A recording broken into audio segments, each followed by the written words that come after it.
refuge field, Bodhicitta field, and the purposes of practice. For the refuge field, what to visualize and how to visualize. How to visualize makes a whole difference to stabilize your refuge field, the sense of refuge. For this, visualize Buddha Shakyamuni, His Holiness the Dalai Lama, and all the enlightened beings, Buddhas and Bodhisattvas in the space in front of you. And how you visualize them,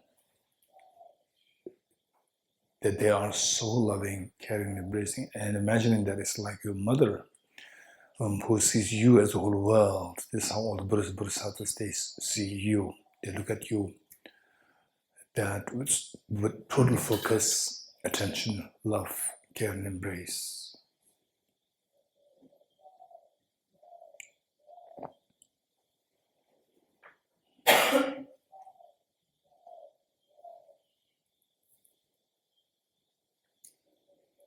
In Bodhicitta field, visualize your two grandparents on the two sides, and all your family members, including children, and everyone here in Thosamling, be it human beings, animals, insects, hungry ghosts, hell beings, god and goddesses, spirits, and likewise all forms of beings in the world, in the Milky Way galaxy, and the entire universe. And here you are like the mother, and all of us are like the children, and imagine how you as the mother would look at each and every sentient beings with so much love, affection, attention, and care. This reinforces your bodhicitta. Bodhicitta is a practice which requires a lot of time, and every time you do this practice with this visualization, then it takes you closer and closer towards the actualization of the bodhicitta, which in fact is the most beautiful mind in this universe. And the purpose of this practice is always remember to awaken the hidden treasure within you, the treasure of Buddha nature, the seed of perfection within you, which has the quality of fearlessness and the quality of the infinite happiness. And yet we don't experience it. This treasure is obscured by the mental defilements. And to remove these mental defilements, in order to awaken this treasure inside us, we need to know the nature of the mental defilements. And the mental defilements are of two kinds, the gross and the subtle. The gross one referred to as afflictive obscurations. The presence of this stops us from achieving total fearlessness or achieving liberation from all miseries. And this afflictive obscurations is of three kinds: contaminant karmas, afflictions, and their respective active seeds. And the cognitive obscurations constitute the very subtle inactive seeds led by the afflictive obscurations. And presence of this stops us from attaining full enlightenment or infinite happiness, technically referred to as Buddhahood. How to get rid of these mental defilements is by resorting to a very powerful remedy.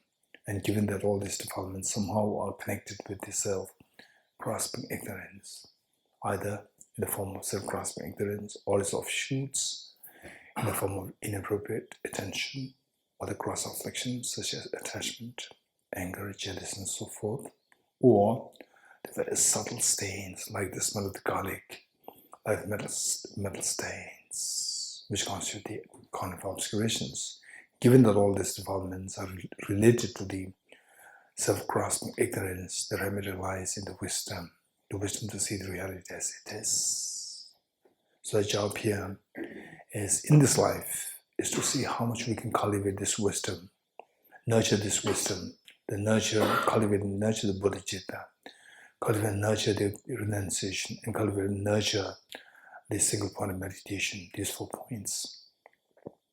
And for that matter, we need to have a deep conviction in this. And this conviction is possible only through extensive studies. It's for this reason that we go through these three stages of the wisdom drawn through learning, wisdom drawn through reflection, and the wisdom drawn through meditation. So with this motivation to cultivate these three kinds of wisdom pertaining to the 4 points, and Lama Tsongkhapa beautifully summarized in the form of 3 points, 3 principal aspects of parts. Imagine that you are leading this practice and all the dear sentient beings are joining you in this practice. And all the Buddhas, Bodhisattvas, they're watching us with so much love, affection, care, and so forth. P3. Enthused by great compassion, you taught the Immaculate Dharma to dispel all perverted views. To you, the Buddha Gautama, I pay homage. Enthused by great compassion, you taught the Immaculate Dharma to dispel all perverted views. To you, the Buddha Gautama, I pay homage. Enthused by great compassion, you taught the Immaculate Dharma to dispel all perverted views. To you, the Buddha Gautama, I pay homage. I go for refuge until my enlightenment. By my accumulations of practice of giving and so forth, may I become a Buddha to benefit all sentient beings.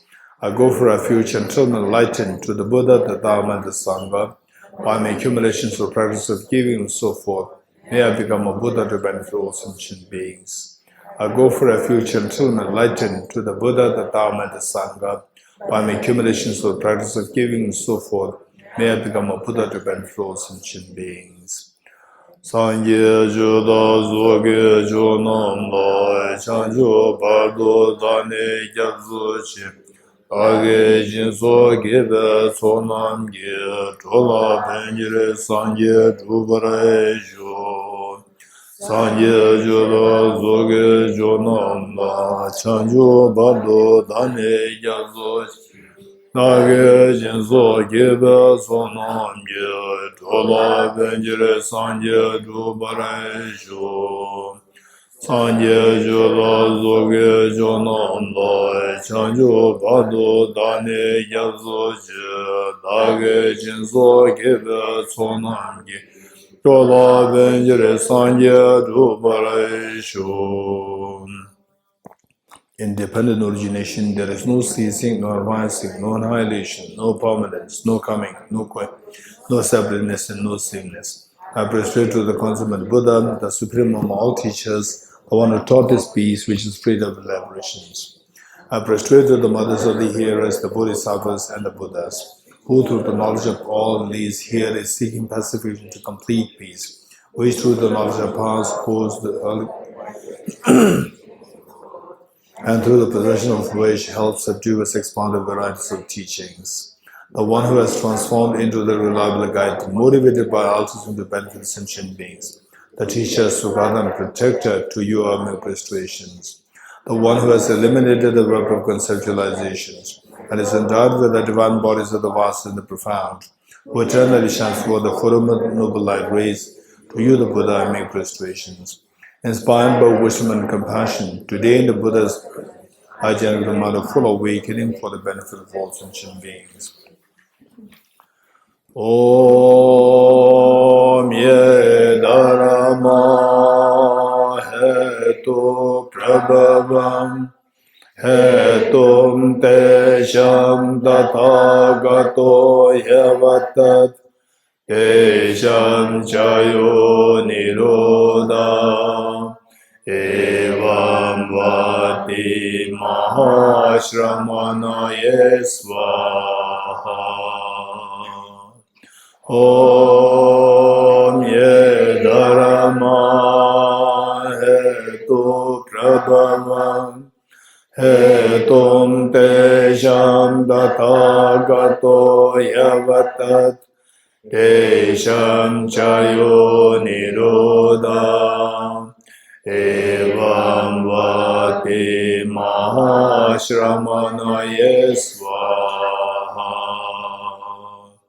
Om ye dharma hetu prabhavam hetum tesham tathagato yavatat Tesham chayo nirodha evam vati mahashramanaye svaha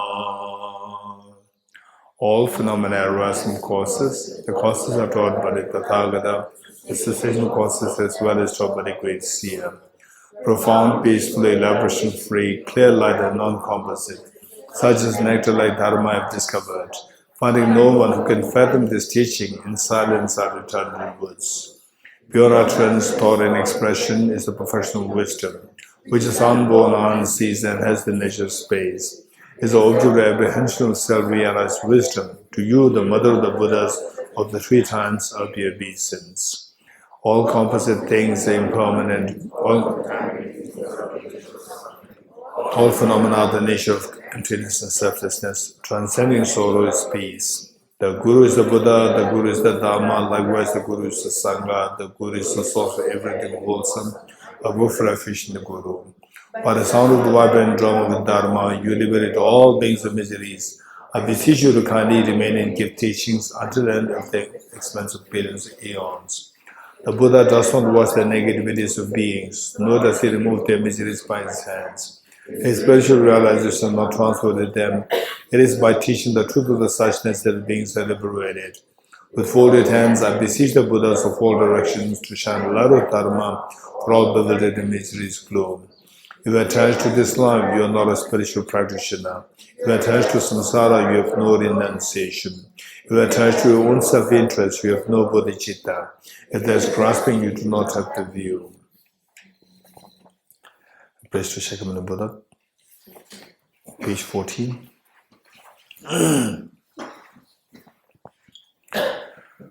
To the founder, the endowed transcendent destroyer, the one gone beyond, the 4 destroyer, completely perfected, fully awakened being, perfect in knowledge and good conduct, Sugata, Lord of the world, supreme guardian of human beings to be tamed, teacher of gods and human beings, to you, the complete and fully awakened one, the endowed transcendent destroyer, the glorious conqueror, the subduer from the Shakya clan, I persuade, make offerings and go for refuge. When, O supreme amongst humans, you are born on this earth, you pace out 7 strides, then seldom supreme in this world. To you who arise, then I prostrate. With pure bodies, form supremely pure, wisdom ocean like a golden mountain, fame that blazes in the 3 worlds, witness the best Lord, to you I prostrate. With a supreme science face like a spotless moon, color like gold, to you I prostrate. Justly like you, the 3 worlds are not, incomparable wise one, to you I prostrate. The haste every heaven, great compassion, the founder of heaven, all understanding, the field of merit with qualities like a vast ocean, to you the Tathagata I prostrate.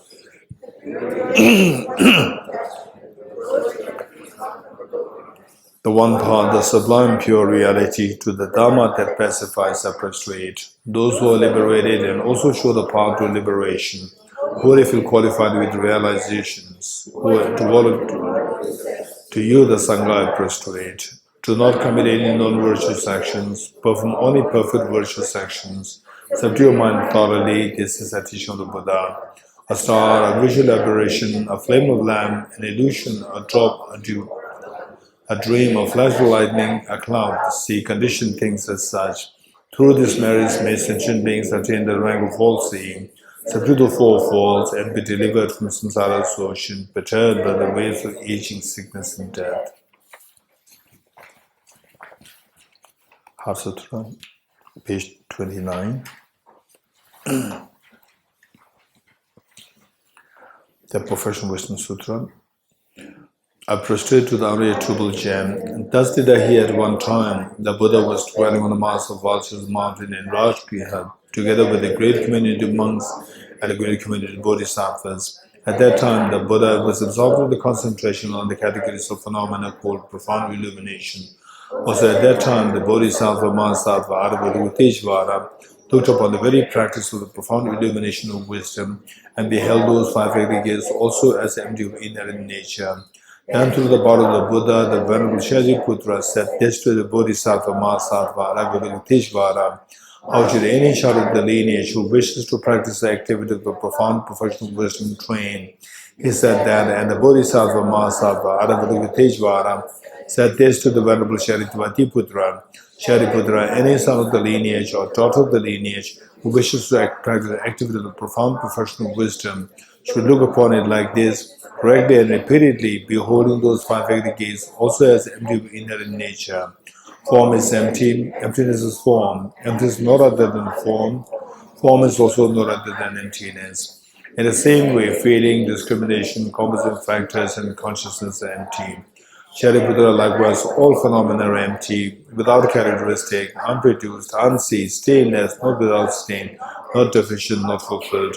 Shariputra, therefore, in emptiness, there is no form, no feeling, no discrimination, no composite factors, no consciousness, no eye, no ear, no nose, no tongue, no body, no mind, no visual form, no sound, no smell, no taste, no object of touch, and no phenomenon. There's no I element and so on, or to include no mind element and no mental consciousness element. There's no ignorance, no extinction of ignorance, and so on, up to and including no aging and death, and no extinction of aging and death. Similarly, there is no suffering, origination, cessation of the path. There's no exalted wisdom. Shariputra, therefore, because there is no attainment, bodhisattvas rely on and dwell in the perfection of wisdom, the mind without obscuration, thus without fear. Having completely passed beyond error, they reach the end point of nirvana. All the Buddhas who dwell in the three times also manifest the complete awakened, unsurpassable, perfect, complete enlightenment in reliance on the perfection of wisdom. Therefore, the mother of the perfection of wisdom, the mother of great knowledge, unsurpassed mantra, the mantra equal to the unequaled, mantra that thoroughly pacifies all suffering, should be known as truth, since it is not false. The mantra of the perfection. Parasamga de Bodhisvaham. Shariputra, the Bodhisattva Mahasattva.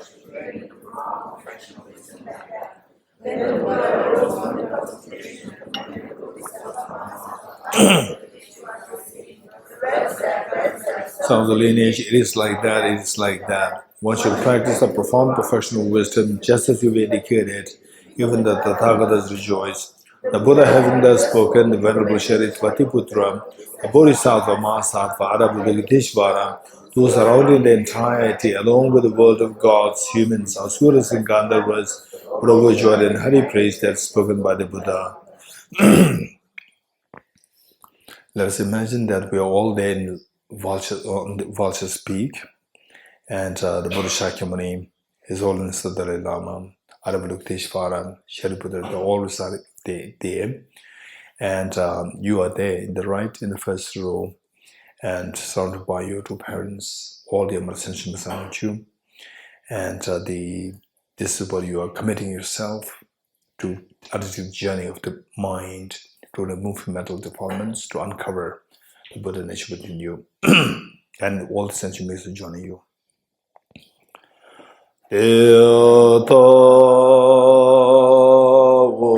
Om Gade Gade Paragade Parasamgade Bodhisvaha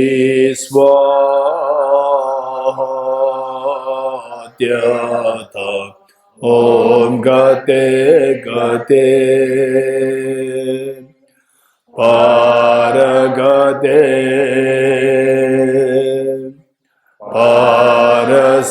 Parasamgade Bodhisvaha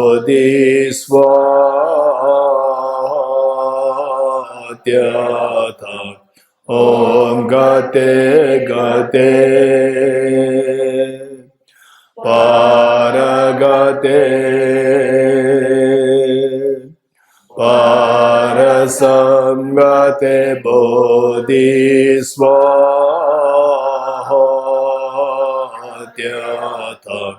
Om Gate Gate Paragate Parasamgate Bodhisvaha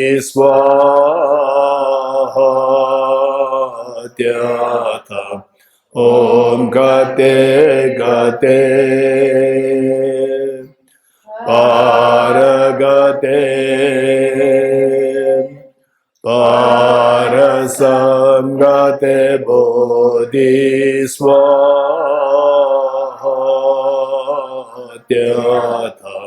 Om Gate Gate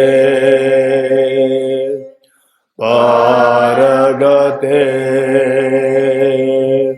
Parasangate Bodhiswatyata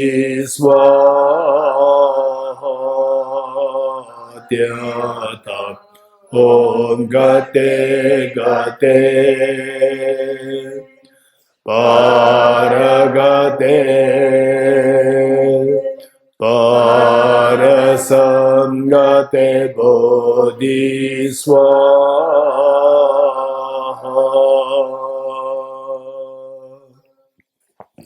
By the teachings of the three supreme jewels possessing power of truth, may inner and outer hindrance be transformed, may they be dispelled, may they be non-existent, may they be pacified, may all negative forces opposed to the Dharma be completely pacified, may the host of 80,000 obstacles be pacified, may we be separated from problems and conditions harmful to the Dharma, may all enjoyments be in accord with the Dharma. Okay, 8 verses mind training, on page 35.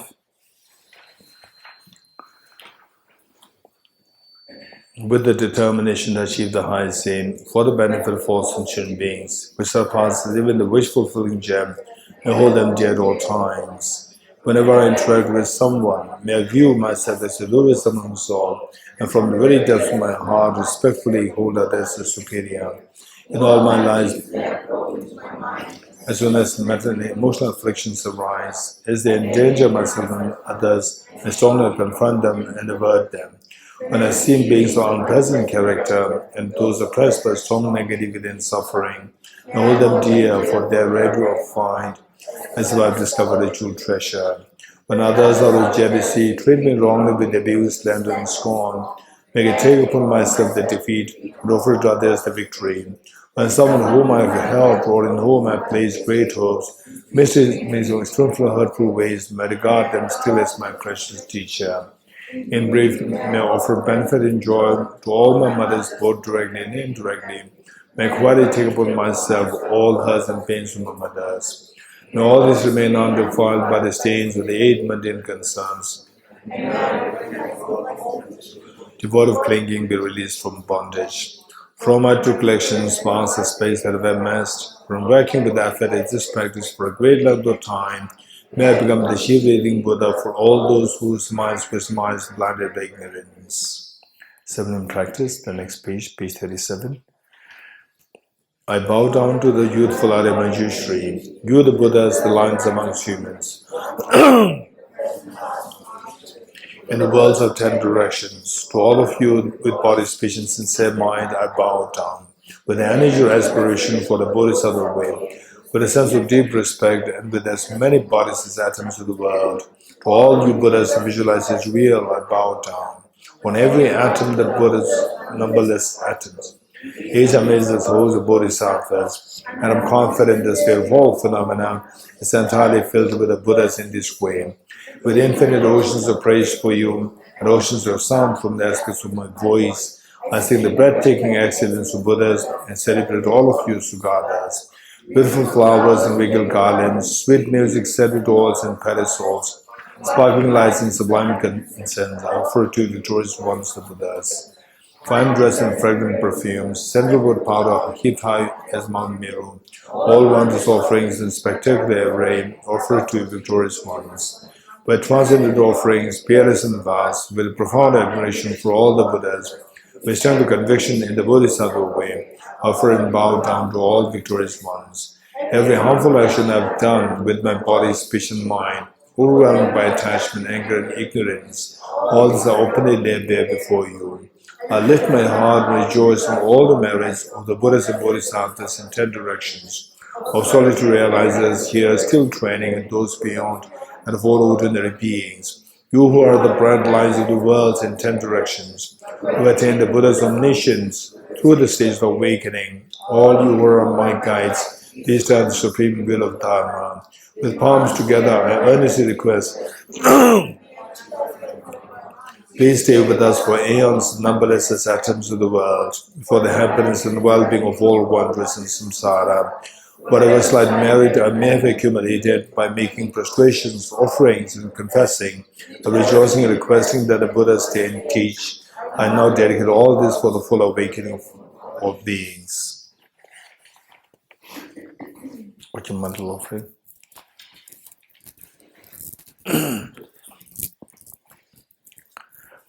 This ground anointed with perfume, strewn with flowers, adorned with Mount Meru, the four continents, the sun and the moon. I imagine this is a Buddha filled and offer it. May all sentient beings enjoy this pure land.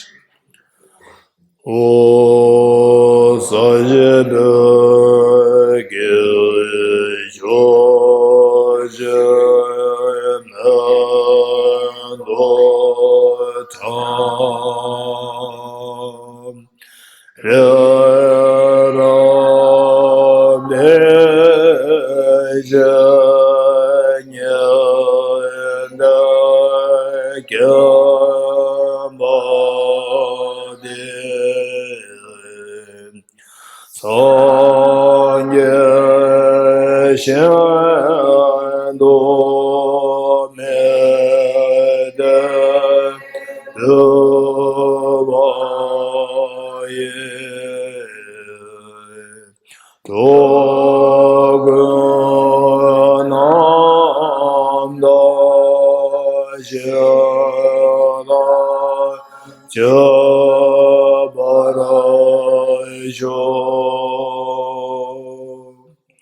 May I be blessed that my mind is directed towards the Dharma. May I be blessed that my Dharma practices on the proper path.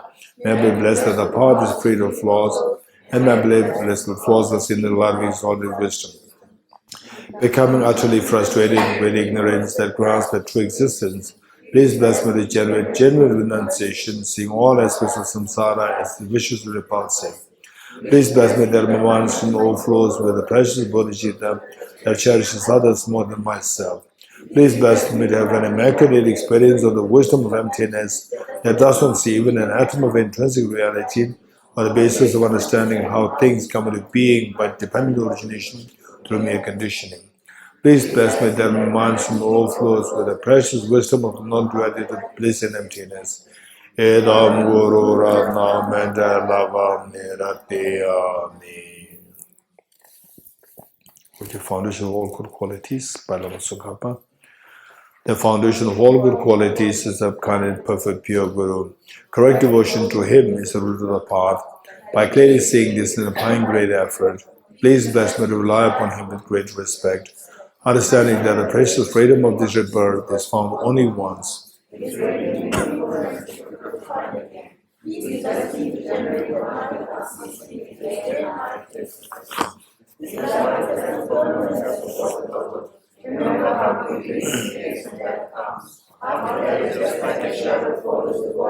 The results of virtuous and non-virtuous karma follow. Finding firm and definite conviction in this, please bless me always to be careful, to abandon even the slightest negativity, and accomplish all virtuous deeds. Samsaric splendors are unsatisfying and unreliable. Seeking them is the door to all suffering. Recognizing these shortcomings, please bless me to generate a strong wish for the bliss of liberation. Led by this pure thought, mindfulness, alertness, and great caution advice. The root of the teaching is keeping the Pratimoksha vows. Please bless me to fall into the sea of samsara, so for all mother migratory beings. Please bless me to see this, train in Supreme Bodhicitta, and bear the responsibility of freeing migratory beings. Even if I develop Bodhicitta, but I would practice the 3 types of morality, I will not achieve enlightenment. With my clear recognition of this, please bless me to practice the Bodhisattva vows with great energy. Once I pacify distractions to wrong objects and correctly analyze the meaning of the reality, please bless me to generate quickly within my mind stream. The unified path will come about, especially inside. Having become a pure vessel by training in the general path, please bless me to enter the holy gateway of the fortunate ones, the supreme Vajra vehicle.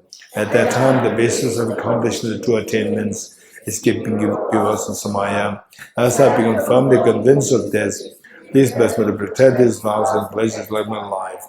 Then, having realized the importance of the 2 stages, the essence of Vajrayana, by practicing with great energy, never give up the 4 sessions, please bless me to realize the teachings of the Holy Guru.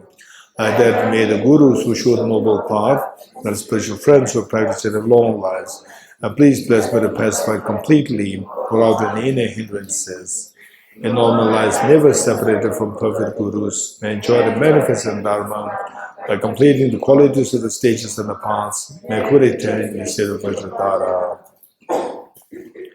You are Avalokiteshvaran, great treasure of non-referential compassion, and Manjushri, master of flawless wisdom, as well as Vajrapani, destroy hosts of demons without exception.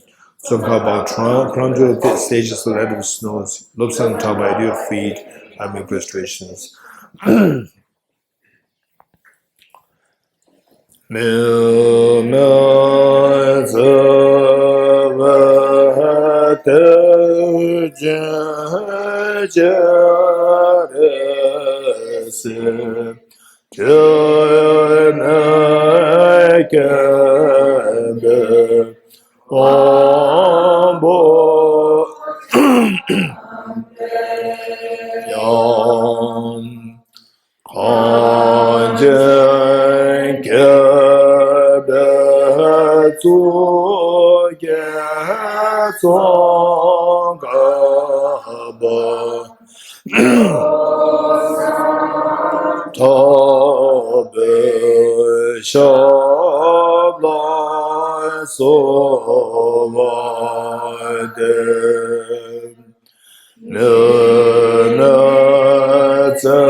You are Avalokiteshvaran, great treasure of non-referential compassion, and Manjushri, master of flawless wisdom, as well as Vajrapani, destroyed hosts of demons without exception. Sankaba, crown jewel of the sages, led with snows, lost on top at your feet amid prostrations.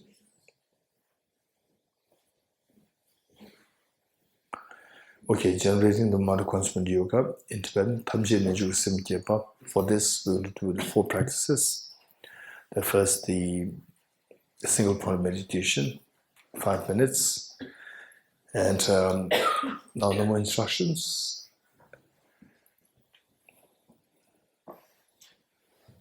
To be careful of the 2 errors of meditation, mental laxity and mental excitement.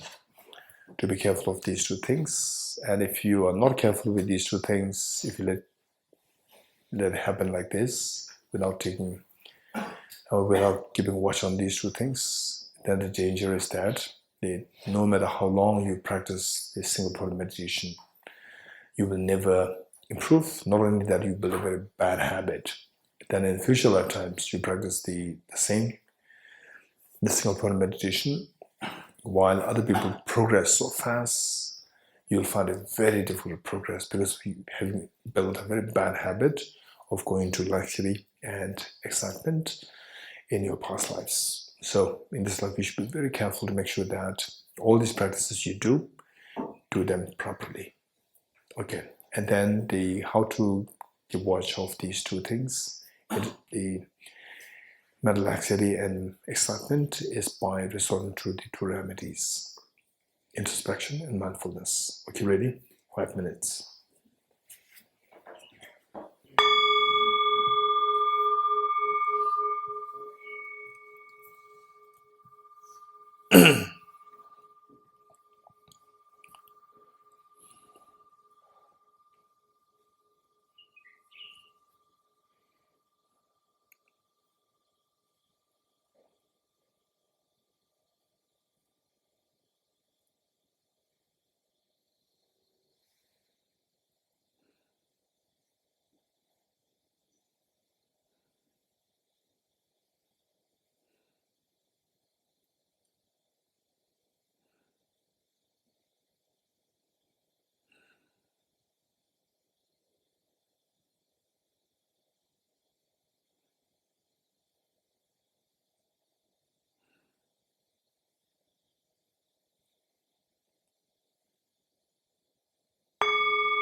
Okay, next, renunciation.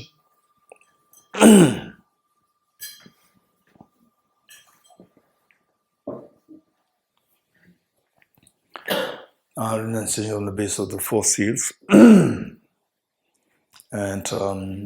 yeah.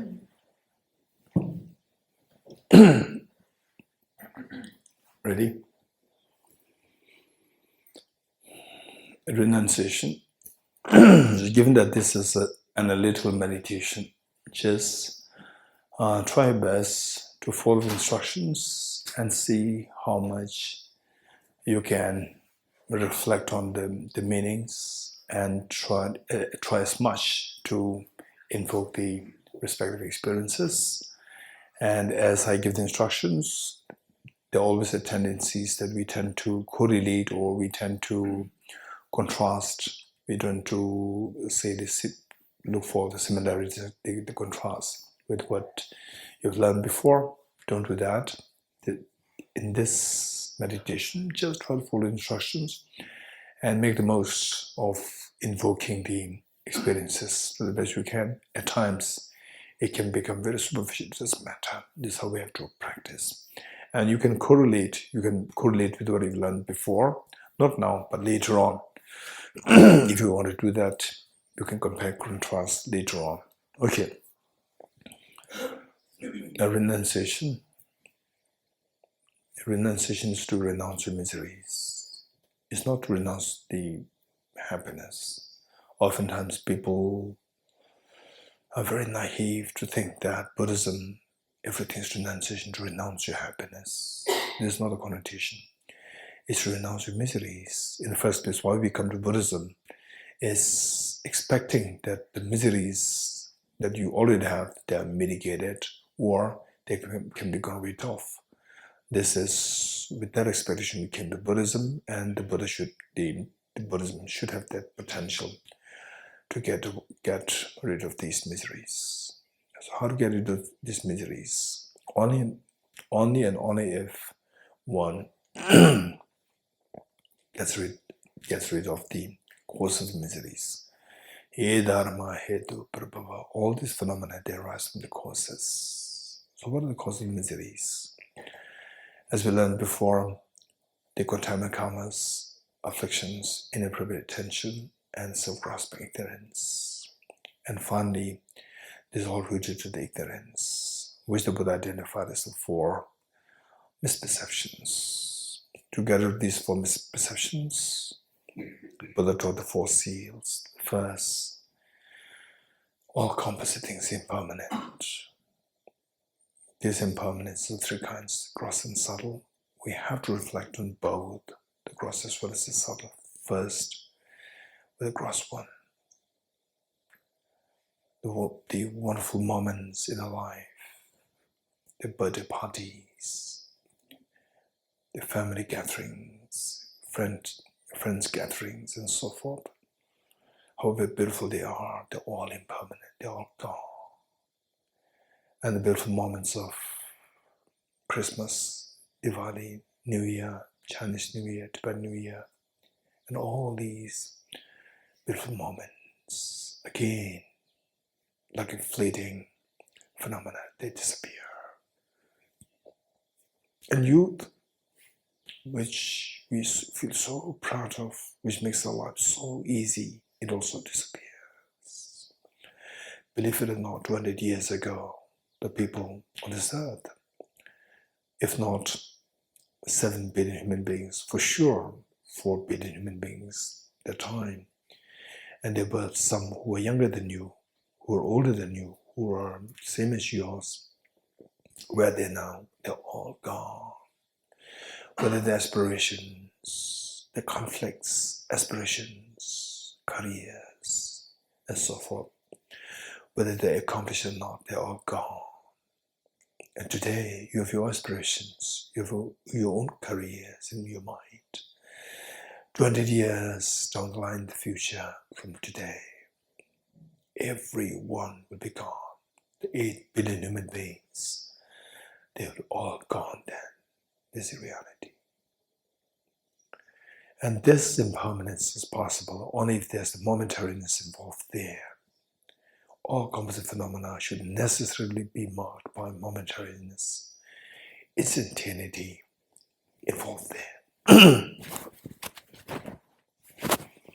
Momentariness means just the opposite of how we see the composite phenomena today. We see the composite phenomena so static and so stable, so static there. In reality, they're all undergoing change. The change that you see in a person within a span of 10 years is possible only if there's a change happening on a yearly basis, monthly basis, weekly basis, daily basis, hourly basis, minute by minute basis, second by second basis, millisecond by millisecond basis, and nanosecond by nanosecond basis. What do I mean by changes happening on the millisecond basis, nanosecond basis, which means all composite things, including your body, your mind, your friends, your parents, your children, the house in which you live, the food that you eat, the whole world, the whole universe is moving so fast, following the principle of momentariness. So fast. If you still cannot understand what it means by moving so fast, look at your timer, press the timer, and see how the digits move so fast. This is how things move so fast. This is the meaning of all composite things impermanent. The more we think about this, the more detached we will be to the sensual, the objects, the sensual desires. This makes our life so easy and so meaningful. It'll take us from going downturn to the negativities, to samsara, towards the nirvana, putting effort in the 3 high trainings, training in the ethics, training in the samadhi, training in the wisdom.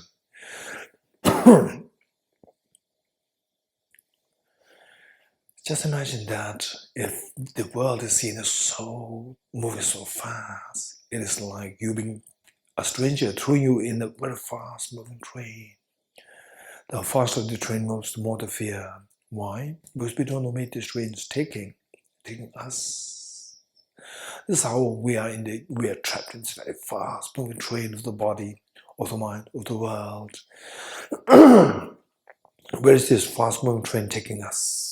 It depends on the driver. And if where the driver is the terrorist, it'll only take us to the slaughterhouse. In our case, the driver is the mind.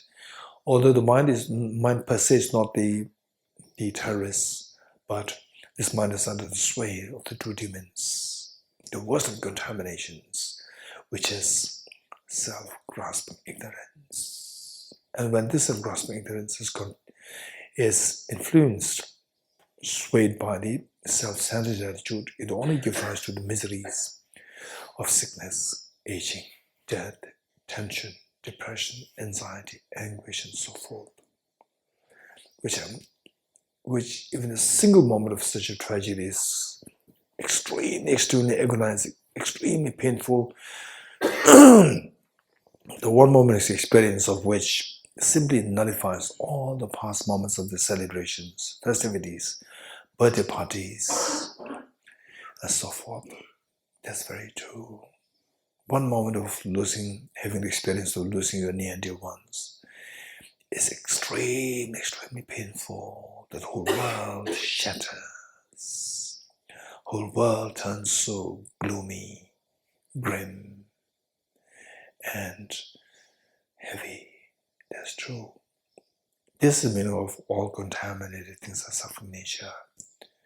Where your mind is contaminated by self-grasping ignorance and self-centered attitude, you will never have genuine happiness. It's just the story of the miseries.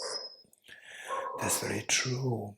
Reflecting on this carefully. Otherwise, we tend to experience these pains, and the next moment we get some fleeting happiness. We have been swayed by this. We have been infatuated by this, and we forget the past experiences, and we forget what is awaiting us, the pains that awaits us in the future. That's very true. How to get rid of these miseries altogether? What kind of permanent solution is there?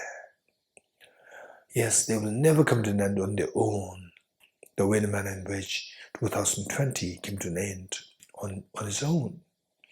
These miseries, on the contrary, will never come to an end on their own. So how can they come into brought to an end? Only if we put concerted effort. What kind of effort? Effort must be the effort to counteract the root cause of all the miseries. What's the root cause of all the miseries? Self-grasping ignorance. How to get rid of this? By introducing a counterforce. What's a counterforce? This ignorance is like darkness. In dark, you don't see the reality around you. With ignorance, you don't see the reality. So to remove the darkness, what do? You illuminate, you light, you ignite a light. So to remove the darkness of ignorance, you need to introduce the light of the wisdom. What is wisdom? Wisdom is the discerning mind whose apprehension of the object tells you the reality. What's the reality? The reality is what the Buddha delineated as the third seal, that everything is in nature, emptiness, selflessness. Okay, let's quickly meditate on emptiness. With yourself as the object of emptiness. So what are you doing? I'm meditating. What is your body doing? My body is in a meditative posture. And how does this person appear to you, who you identify as I? How does this person appear to you? As objectively real, or like a dream that your mind is projecting it? Of course, they're so object real, so objectified there. This belief that the self exists object real, this is a self-grasping ignorance. This is what creates all the pains in you. How can I say that this perception is deceptive? This is wrong. How can I know that? Remember what Nagarjuna said. In his text, the Ratnamala, or the precious garland, if the mirage were to be water, why not those close by the mirage see water? Likewise, if this self would exist objectively, why don't I see this self as I go closer towards this object? Okay, now let us go closer to this object. Going closer to this object, whatever is not this self, you're only interested in the identified objective self. Whatever is not this objective self, we just ignore this. Going closer to this object, we see a very thin layer of the skin. Of course, that is not me. Behind that is the fatty tissues. Behind that, the bones, the whole skeleton is there. The heart, the lungs, the liver, spleen, all the solid parts. All the solid parts constitute the element of earth. Element of earth is not the self. Next element of water. 4 liters of blood, which is pumped in and out by the heart to different parts of the body. Of course, that is not the self. Element of fire. 2,500 joules of energy that a body has. Of course, that is not me. Element of air. 4.6 liters of air that you breathe in and out through your lungs. Of course, that is not me. Element of space. 99.99% of your body is vacuum space. And of course, I'm a solid person. The space vacuum in nature. The space also not me. What is left now? My consciousness or my mind is left. If it is mind, element of mind or the element of consciousness, also not you. You're a male, you're a female. Your consciousness doesn't have a gender. Gender is posited on the basis of your body. So this consciousness is also not you. And also that people can see you, but the people cannot see your mind. So this mind or the consciousness is also not you. Keep that away. So what is left now? Nothing is left there. Where is the self? There's self. There's nowhere to be seen. This is not what your mind is exaggerating. This is what your mind is discovering. That the self, going close to this object, you don't see the self there. The self is empty from the object. Okay, what are you seeing now? I'm just seeing the 6 elements. Element of earth, water, fire, air, space, and consciousness. And where is this self? This self is empty from the object. From the object, nowhere to be seen as the self. We can stay in this experience for a while. That this self simply disappears. At times, you can have a tickling sensation. At times, you can have a tinge of a fear. At times, you can have an extremely tranquil feeling within you. Very, very serene experience.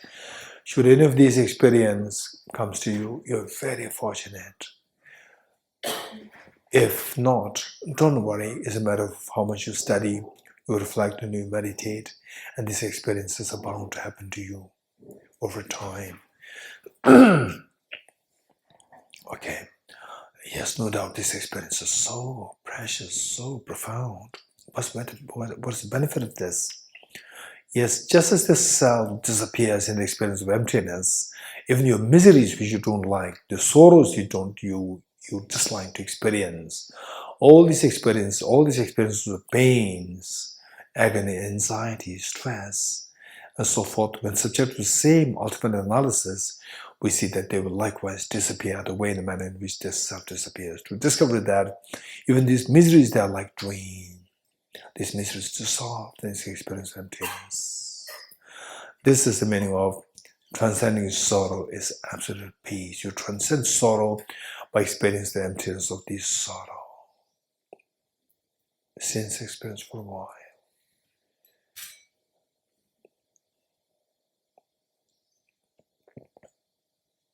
Okay, slowly come out of the meditation. Okay, so this desire, this experience, desire to sustain this experience or to delve into this experience of emptiness where all your sorrows dissolve is known as the aspiration of the renunciation. This is a true renunciation, to renounce miseries, not to renounce happiness. This is the meaning of the renunciation. Just generate this feeling, just abide in this experience.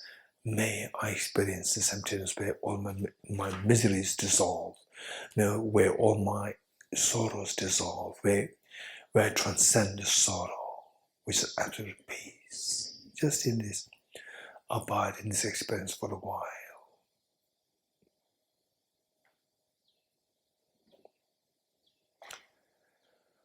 Okay, slowly come out of the practice of the renunciation. A few seconds break before we switch to the Bodhicitta.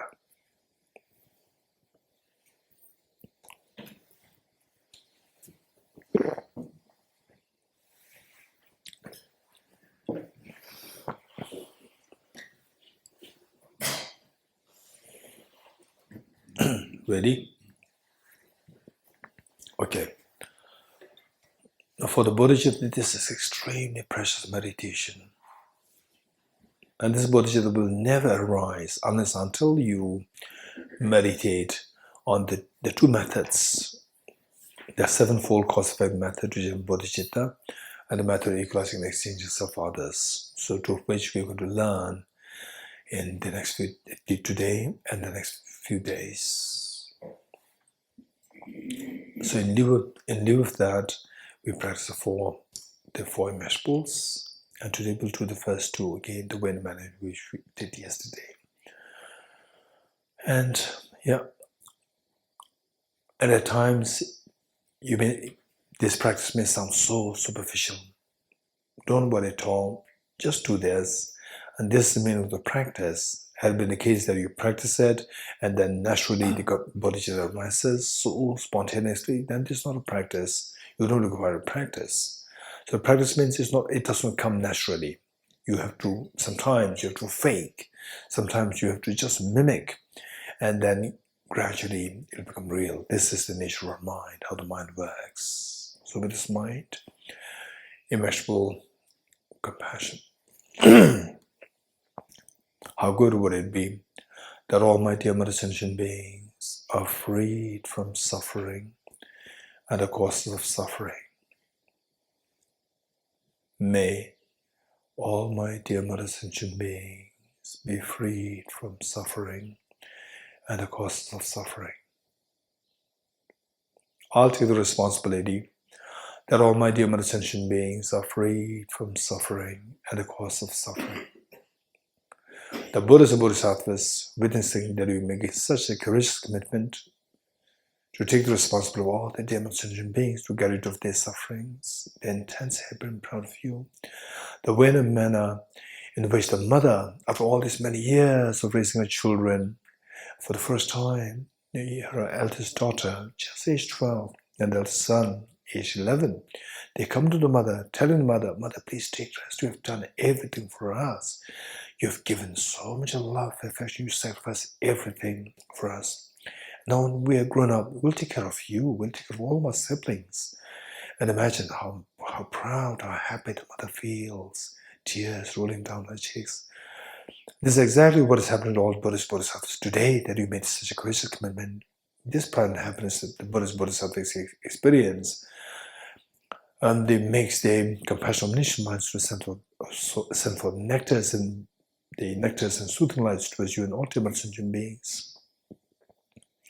The mere touch of the lights and nectars with the body brings you yours, washes away all the miseries and the cause of miseries from you and all ultimate sentient beings.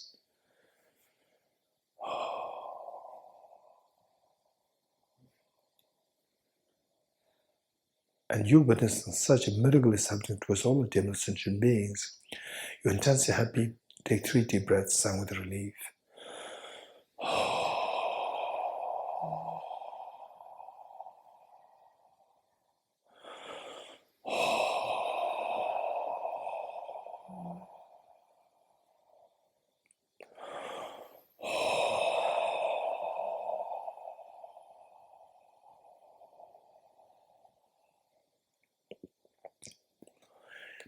Next, immeasurable loving kindness.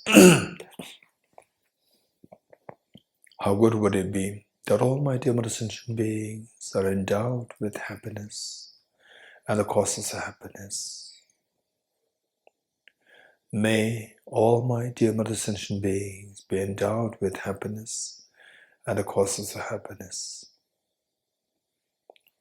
I will take the responsibility that all my dear mother sentient beings are endowed with happiness and the causes of happiness.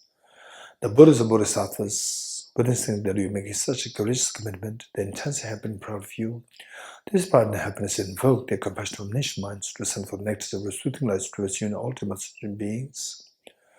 The mere touch of lights and nectars of the nectars and the soothing lights with the bodies beings yours instills in all happiness and cause of happiness within the minds of sentient beings yourself.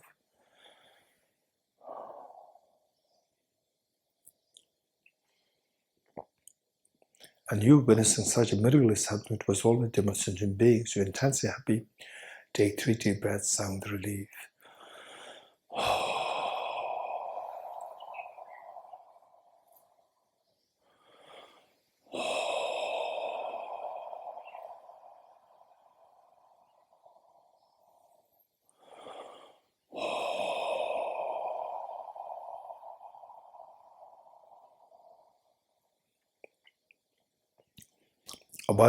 Abide in this unconditional love of the Bodhicitta, unconditional love towards all the different sentient beings for a while. This is the foundation.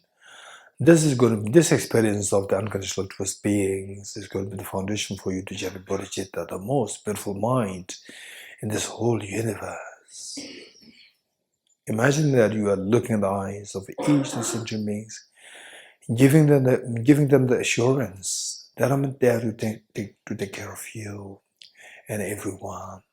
Seeing your love and affection feels so deep, comforted,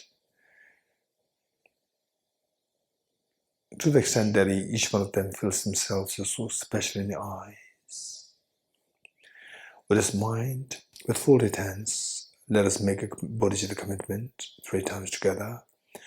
May I become Buddha for the benefit of all my dear mother sentient beings. May I become Buddha for the benefit of all my dear mother sentient beings. May I become Buddha for the benefit of all my dear mother sentient beings. Abide in this most beautiful mind of the Bodhicitta for a while. This is what guarantees that you're going to become Buddha for the benefit of all dear mother sentient beings. This is the time you become the child of the lineage of the Buddhas. Slowly transform this most beautiful mind of Bodhicitta into a spotlessly clean white moon disk, horizontally setting with the heart.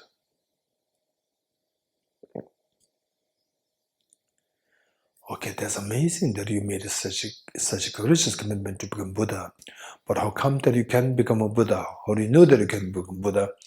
Keep in mind that no matter how much you squeeze a handful of sand, no oil comes out of that. Yes, that's true, but I'm not like a handful of sand.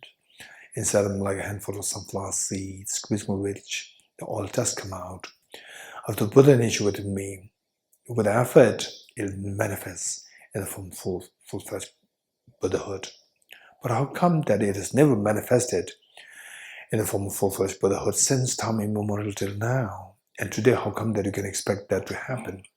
Yes, that's true. Till now, I've been deceived by the two demons, self-grasping and self-centered attitude, which always obscure this beautiful Buddha nature within me. And today, I'm disillusioned by these two demons. I'm going to do everything, all my efforts are directed towards exterminating the two demons. How would we do that? By resorting to a very powerful antidote. What is that? The wisdom of emptiness. Let's quickly retrieve the experience of emptiness, which we meditated as the third seal. What are you doing? I'm meditating. And how does this person appear to you? As object real or as subject real like a dream? Of course not as a dream, but as object real. And this is self-grasping ignorance, the belief that this self exists as object real. Okay, if it does exist as object real, the closer we go to this object, we should be able to find it. Okay, now let's go closer to this object. And the mind which goes closer to this object to analyze if this self does exist objectively is known as the ultimate analysis. And also with the ultimate analysis, the one in which Nagarjuna said, if the mirage would be water, why not those close by the mirage see water? Likewise, if this self would exist objectively, why don't I see the self by this when subject to the ultimate analysis? Okay. Subjecting the self to the ultimate analysis, we just end up seeing the 6 elements: earth, water, fire, air, space, and consciousness. Okay. And now you've come too close to this object. What I'm seeing? I'm seeing 6 elements. Where is the self which appears as object real? Where is the subject real self? Nobody was seen. This is what I'm discovering. I'm just discovering the 6 elements. The self, to be really real, is deceptive, is totally non-existent. Just abide in the experience for a while. Slowly transform this most fearless mind of the wisdom of emptiness into a spotless, clean, white Vajra, thumb-sized white Vajra, vertically sitting on the Bodhicitta heart.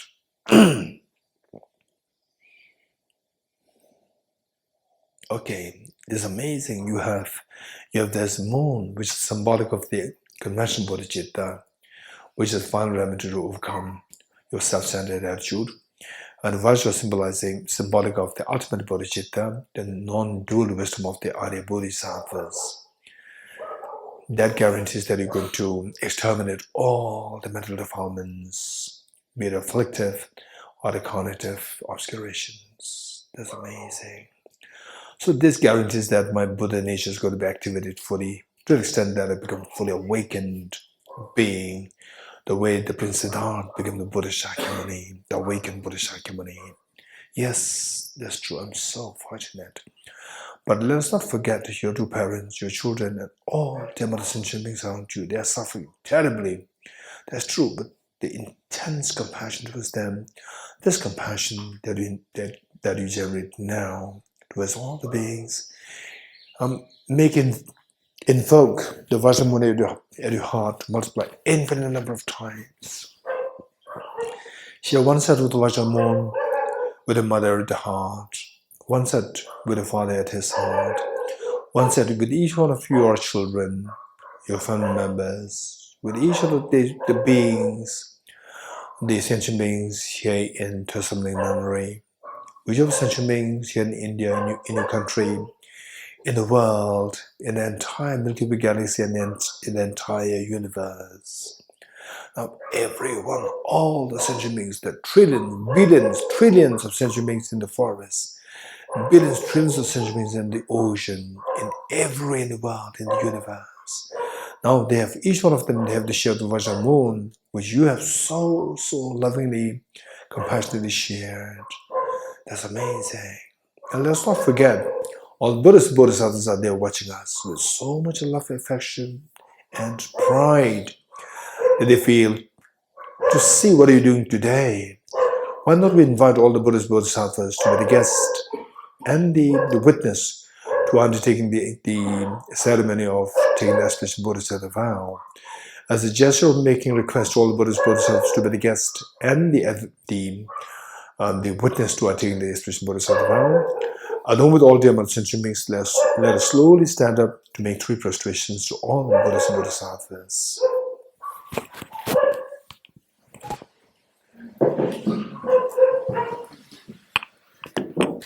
And as we make prostrations, just imagine that all sentient beings are joining you and all the Buddhist Bodhisattvas that are watching us.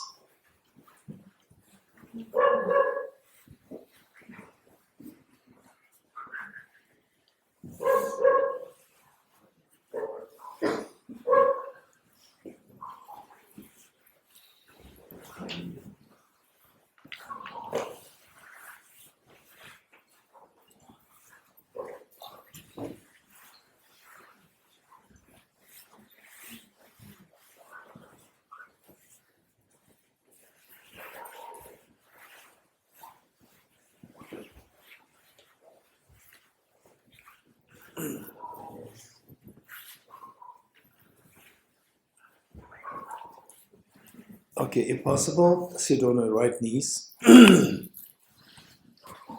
If possible, sit on your right knees if you have no health issues. If you have no problem with your knees, backache problem, so forth, then sit on your right knees. And let us turn to page, I think, 54. Huh? 50? Okay. Page 50. Yes, page 50.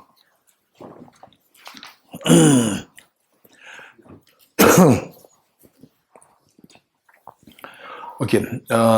This is the actual ceremony of taking the auspicious Bodhisattva vow. We are very fortunate that we are taking this auspicious Bodhisattva vow. And as I said in the earlier days, that taking this vow doesn't mean that you should become a Buddhist. It doesn't mean that oh, there's so much commitments. No commitments at all. So if at all, you connect yourself with some commitments, it is that from today onwards, I'll be kind towards others. I'll be helpful towards others. If not, at least I'll not harm others.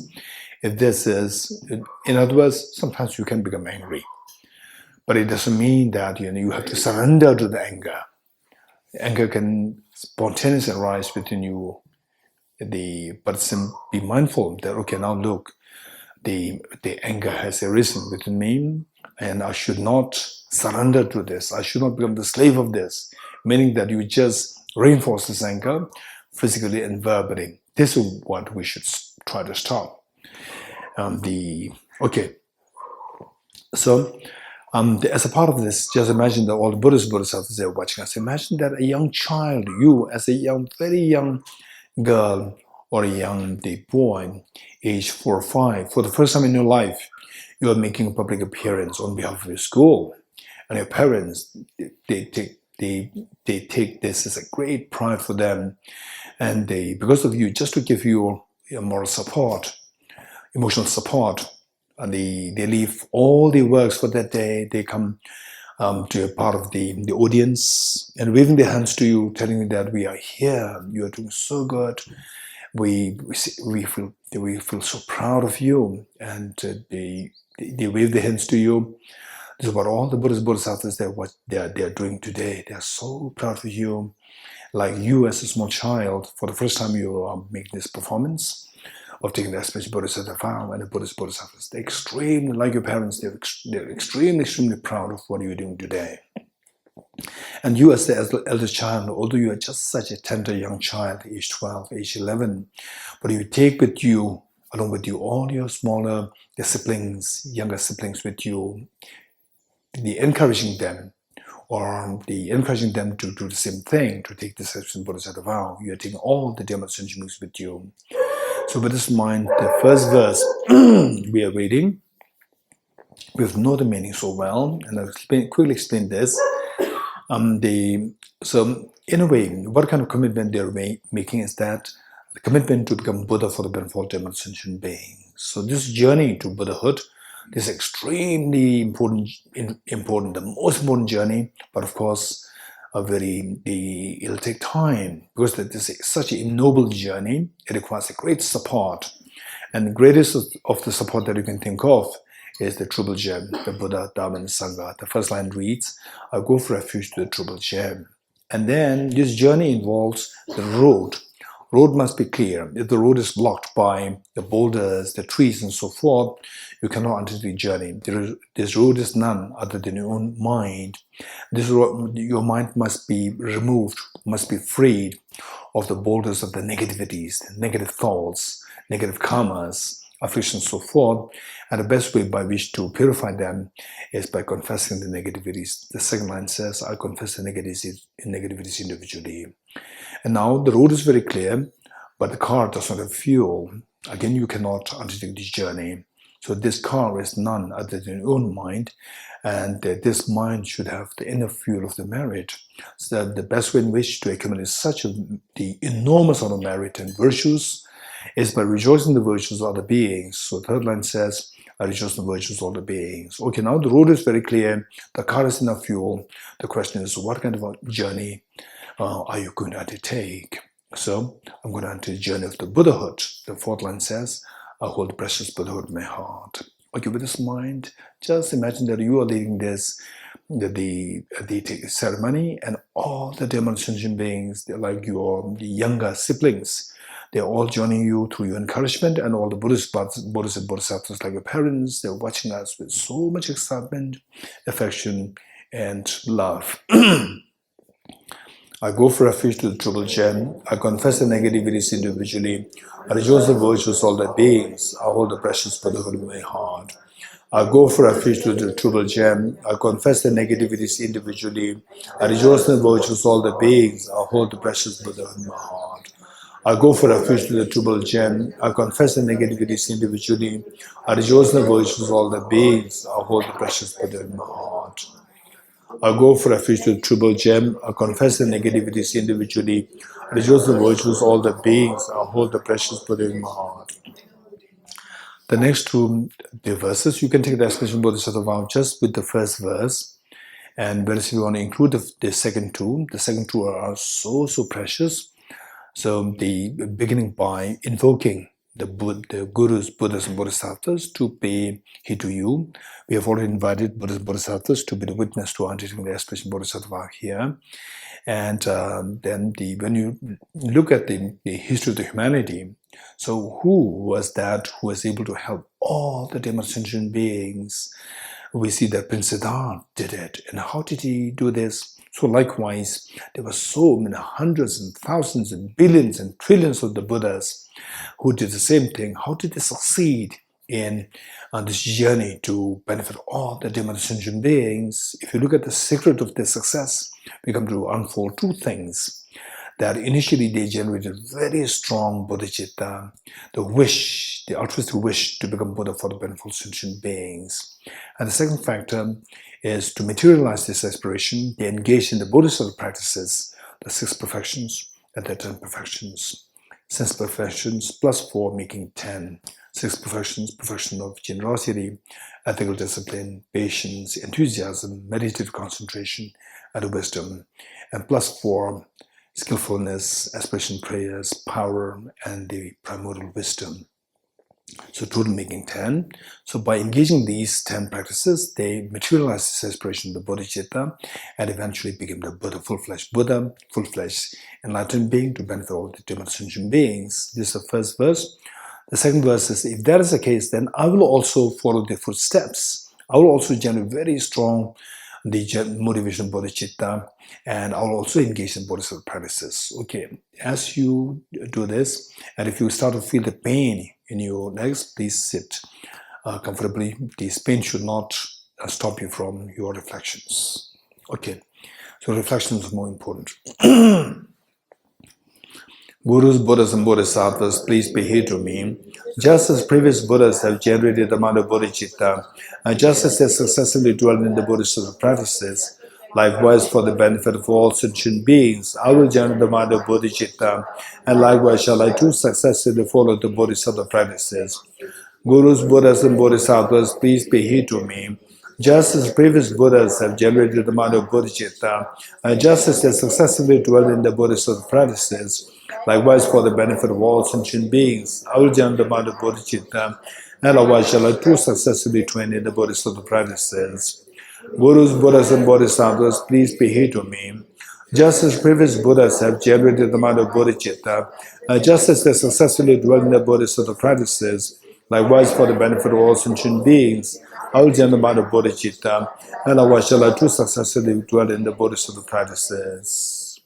Just feel the joy of having received the aspiration Bodhisattva vow. So fortunate, so meritorious, and extremely meritorious. Just feel the joy of having received the aspiration Bodhisattva vow.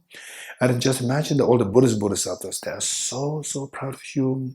Just imagine that the mother, after hearing all the complaints, all these many years about about the daughter, about the son from the school, and today the school principal comes, escorted by other teachers, and again the mother is apprehensive what kind of complaints, and the school principal smiling at the mother, I've not come here with a complaint, but to congratulate you. For what?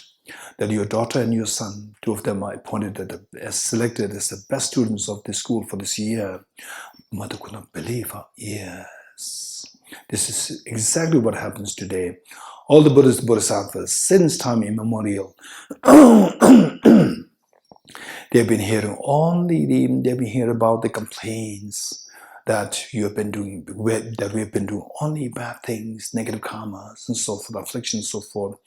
And today, for the first time, you have done something so good that Buddhas, Bodhisattvas, like the mother, could not believe her. Yes, it's exactly what happens to all Buddhas, Bodhisattvas. Feel so proud to see that you are doing something revolutionary which you never did before in the previous infinite times. And today you did it. They are so happy and proud of you today, like the parents felt proud of you. So this pride and happiness, or the Buddhas, Bodhisattvas, the experience today, invoke the Vajra moon in a full-fledged form in the Buddhas and the Bodhisattvas' hearts to multiply infinite number of times. Like rain shower, these replicas, infinite number of the replicas of the Vajra moon from the Buddhas, Bodhisattvas' hearts, they descend to merge with the one that you visualize in your heart. thereby becoming non-dual, stabilized, and blessed. Likewise, the innumerable, infinite number of the replicas of the Vajramoon from the hearts of the Buddhas, Bodhisattvas, they descend to merge with one day visualized to the heart of your mother, at the heart of your father, with each of one of your children, with each of the sentient beings here in the Thosamling nunnery, in the world, in the universe, in the entire universe. Now, all the sentient beings, the Vajramoon that you have shared, they've been blessed by those descended from the Buddhas and Bodhisattvas. It's amazing. If there is one present with which to make the sentient beings happy, this is the greatest present, this greatest gift. And today you gifted all the dear sentient beings with this gift. And the Buddha said that for all the offerings that you can make to Buddhas Bodhisattvas, the best of the offering is generating even a single moment of compassion far excels the offering of the whole universe filled with gems offered to Buddhas Bodhisattvas. If this were to be the case, what to mention of our having taken aspiration Bodhisattva today. So this is the greatest offering, and today you made this offering to all Buddhas Bodhisattvas. And in our life, since time immemorial till now, this is the best thing that we did. So this is what you have given the meaning to your life, and today you gifted such a meaning to your life. This all happened because of the kindness of all the Buddhas Bodhisattvas. As a gesture of thanking all the Buddhas Bodhisattvas for this, along with all the other sentient beings, let us slowly stand up to make 3 prostrations. Thank you, prostrations to all Buddhas Bodhisattvas.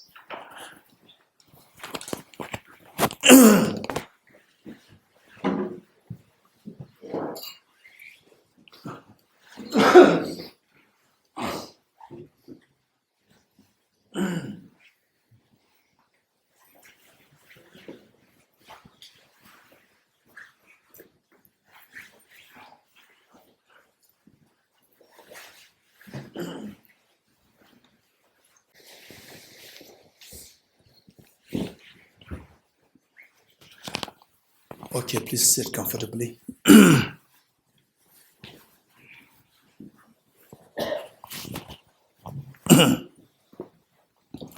Let's turn to page 51.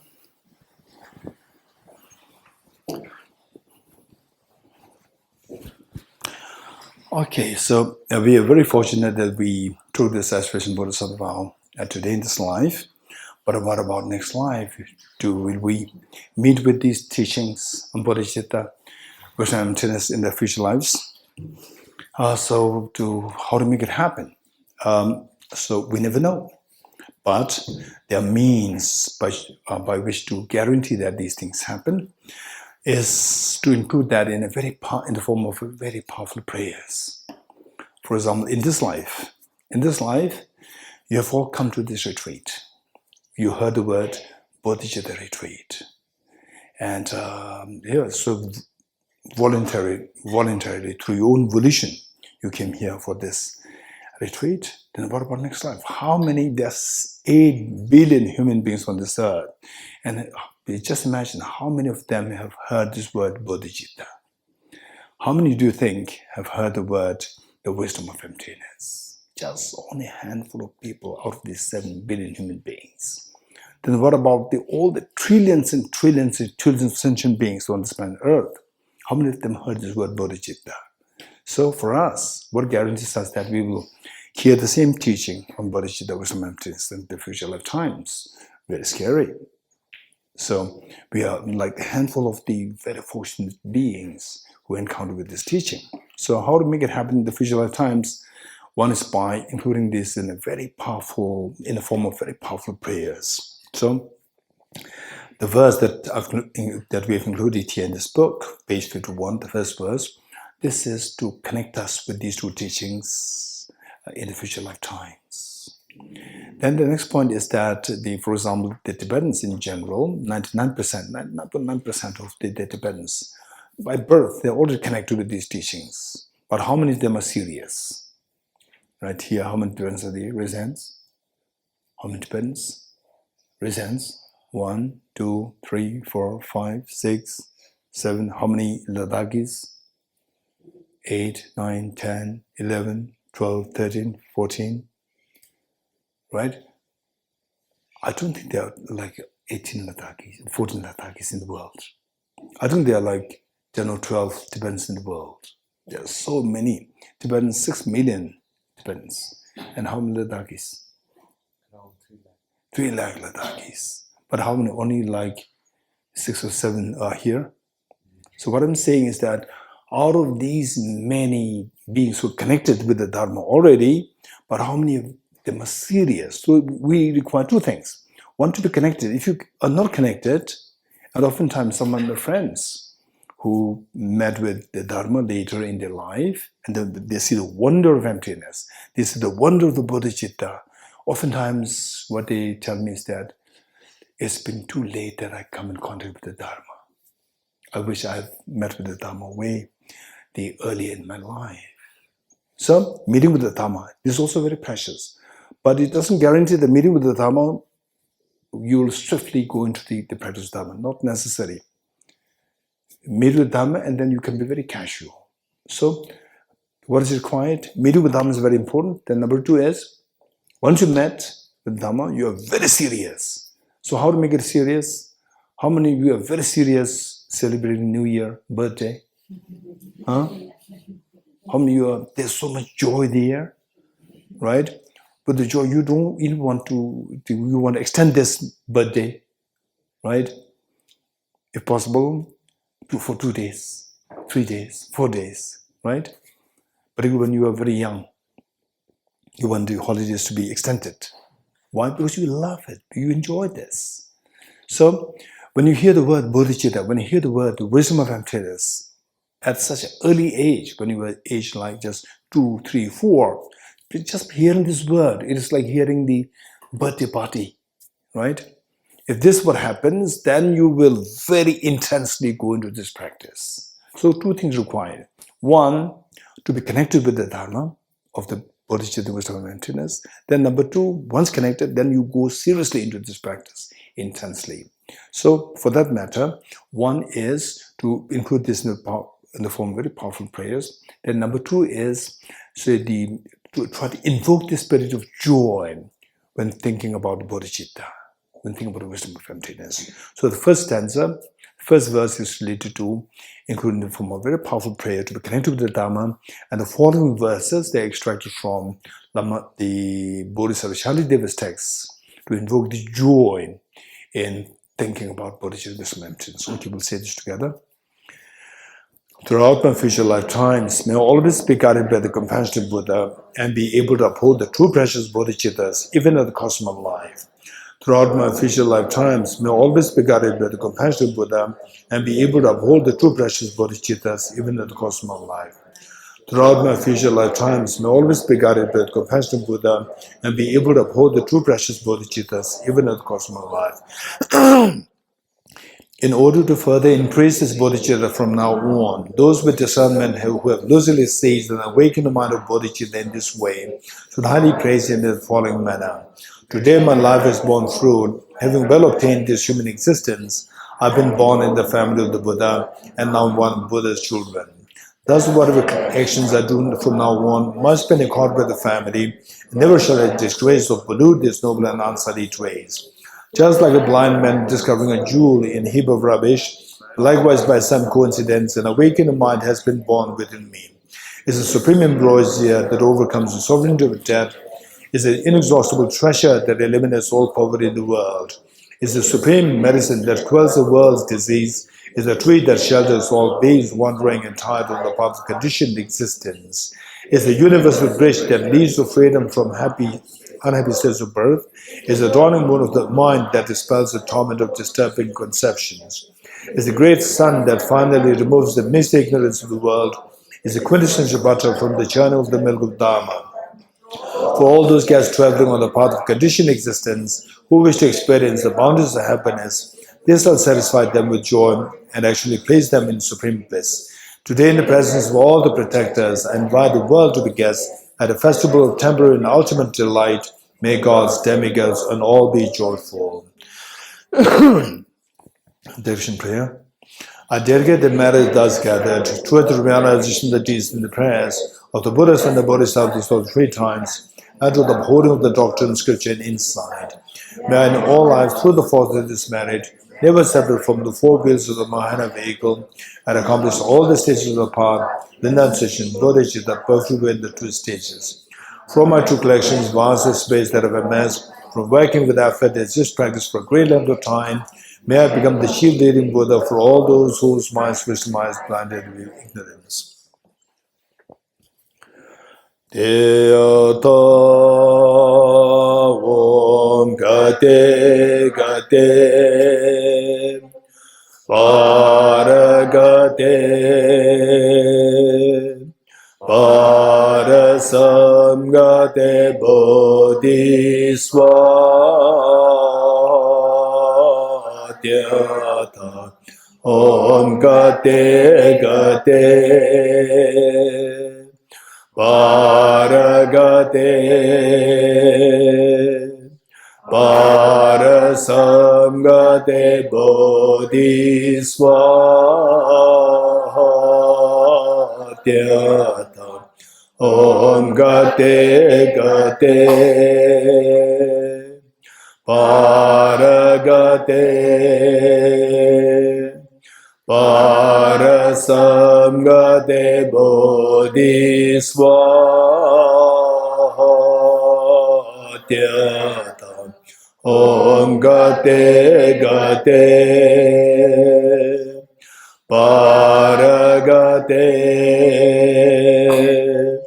Parasamgate Bodhiswaha.